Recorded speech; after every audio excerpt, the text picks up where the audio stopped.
산재의 경우에 당사자가 범죄 행위를 해서 사고가 난 경우에는 지급을 하지 않게 되어 있습니다. 그런데 일반인들의 인식과는 조금 다르게 무단횡단도 이 범죄 행위에 포함이 되게 되어 있습니다.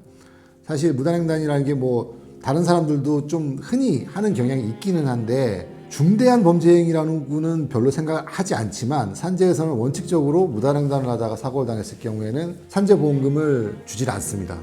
그래서 무단횡단 사고의 경우에는 내가 무단횡단을 할 수밖에 없는 상황이었다는 걸 입증을 해야 됩니다. 그 부분이 좀 까다로워서 신청이 기각되는 경우가 많이 있습니다.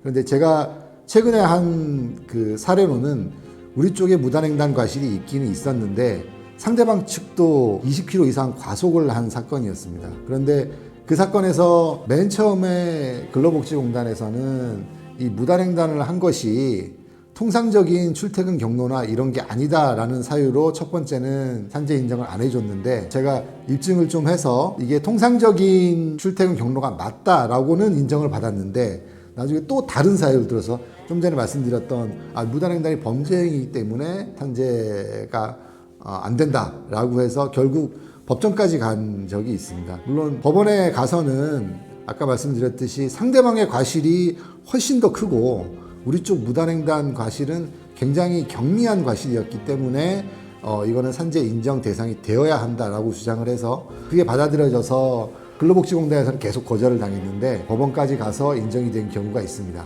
이런 경우에 산재가 인정이 되느냐 마느냐는 일반적인 교통사고는 예를 들어서 과실이 70%다, 60%다, 50%다 라고 하면 과실 비율에 따라서 내가 받는 그 손해배상금 액수가 늘어났다가 줄어들었다가 하는 게 다이지만 산재 같은 경우에는 신청을 했는데 기각이 되면 한 푼도 못 받습니다. 그래서 이거는 all or nothing 게임이기 때문에 이런 경우에는 특히 전문 변호사를 통해서 이런 보험 사건이나 이런 무단횡단 사건이나 이런 걸 많이 해본 노하우를 가진 변호사를 통해서 처리를 해야지 조금 받거나 덜 받거나 이런 사건이 아니라 100%냐 0%냐 이런 사건에서는 반드시 전문가의 조언을 받으셔야만 합니다.